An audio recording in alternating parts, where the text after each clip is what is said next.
in 1 Corinthians 7, Paul is replying to the letter that the church in Corinth wrote to him about sex, about remarriage, about divorce. So in this chapter, there are some answers he gives, which he says, this is from Jesus. And there are some answers he gives, he says, this is from me, my own personal opinion.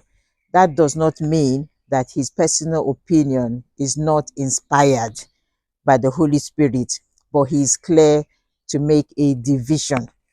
So he said, to the question, should people have sexual relations? He said it is not a sin. If you want to have sexual relations, do so within the confines of marriage. He said he wishes that everyone can be like him and abstain and be single. So your focus will just be on God, on Jesus. Your focus will not be divided, because you have to look after your wife, you have to look after your children, you have to look after your husband. But some people do not have that grace. They don't have that gift. They don't have that self-control to abstain. If you are like that, it is better to marry than to burn with passion. So this was the answer he gave. Because, as I said in the introduction, Corinth was a sin city. So a lot of immorality going on. So I think people thought, okay, maybe if we abstain, it will be better. So we don't be like these people. And Paul said, no, marriage was created by God. It is good.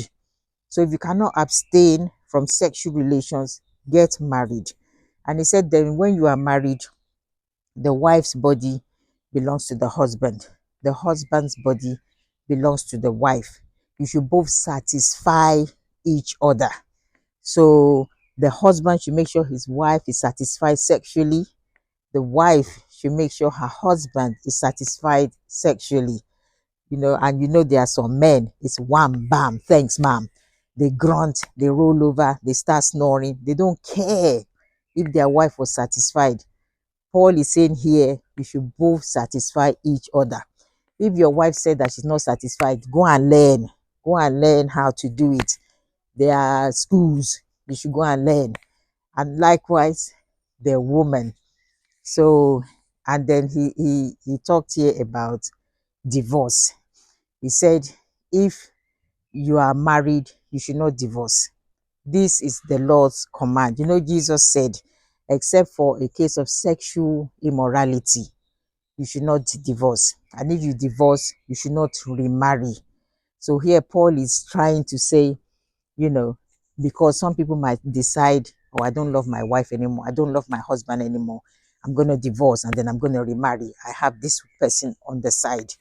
Like a soap we're currently watching in the UK, Coronation Street. Tracy, the wife, decides she no longer loves her husband. He's boring, he's dull, and now she started an affair with another man. So she's left her husband. They're not Christians. This letter is to Christians. So Paul is trying to avoid that, because some people might just decide that I no longer love my husband, I no longer love my wife, I can divorce and remarry. So he's saying, if you divorce, don't remarry. Otherwise, all this will be rampant. And you remember in Genesis, it said, what God has joined together, let no man put asunder. What God has joined together, let no man put asunder. So that's why he said, except for sexual immorality, don't divorce. If you do divorce, don't remarry. However, there are some mitigating factors. If your life is at risk, your partner is abusive. Recently, there was a Nigerian singer whose husband had been assaulting her. And each time she's advised to leave him, he says, what will people say? He will change, he will change. He beat her to death. She's dead now, she has left her children. And because he's the dad, he has parental rights to those kids. If he remarries, which he probably will, And if his new wife is bad, she's going to maltreat those children. This woman is dead. Everyone advised her to leave. If your life is at risk, there's abuse going on you, on the children, you should leave. Don't just stay there and say, no, he will change, you will die, and your husband will remarry. And there are also some men who also go through abuse from their wives. It's best to leave and separate. So not just for adultery, you know. And then he also talks about, if you have an unbelieving partner, don't leave that partner unless they want to leave. So maybe both of you were unbelievers when you got married, and now you found Christ, you're now a Christian.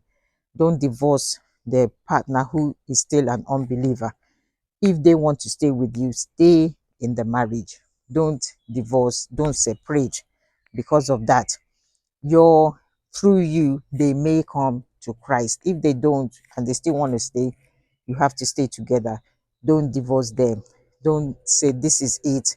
If you don't want to become a Christian, you're still an unbeliever, you're still an atheist, we're divorcing. He said no. Through you, your children will be holy. And then he also writes that live as you were when you found Jesus.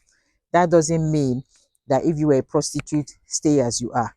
If you were a drunkard, stay as you are. No, the Holy Spirit will work in you and you will change those bad habits. That's not what he's saying. But sometimes some people sell themselves to be slaves, and then they find Christ and they're like, oh no, I've sold myself to be a slave. He said, live as you are. If you can gain your freedom, do so. But if it's impossible, still be a slave to your master, but you are still serving the Lord. You are still a slave to Jesus Christ. It does not limit God. God can still use you immensely as he so desires. So he said, just stay as you are. Don't try to free yourself from where you were. And as I said, not sin. He's not talking about sin. Don't stay as you are as sin. And then finally, he talks about the unmarried and the widows. He said, if you're unmarried, if you can stay single as me, stay single. So your focus can be on God. If you can't stay single, marry. If you are a widow, if you can stay single, stay single. If you can't, marry. However, if you remarry, it has to be to a believer, not knowingly, intentionally marrying an unbeliever that, oh, I'll change them, I'll bring them to Christ. You may not. So make sure you marry a believer. And if one spouse dies, you are free to remarry. So you see, marriage is temporary, it's just for this world. We don't marry in heaven. So when your partner dies, you are free to remarry, but remarry a believer. So this is what Paul was saying in 1 Corinthians chapter 7. God bless you.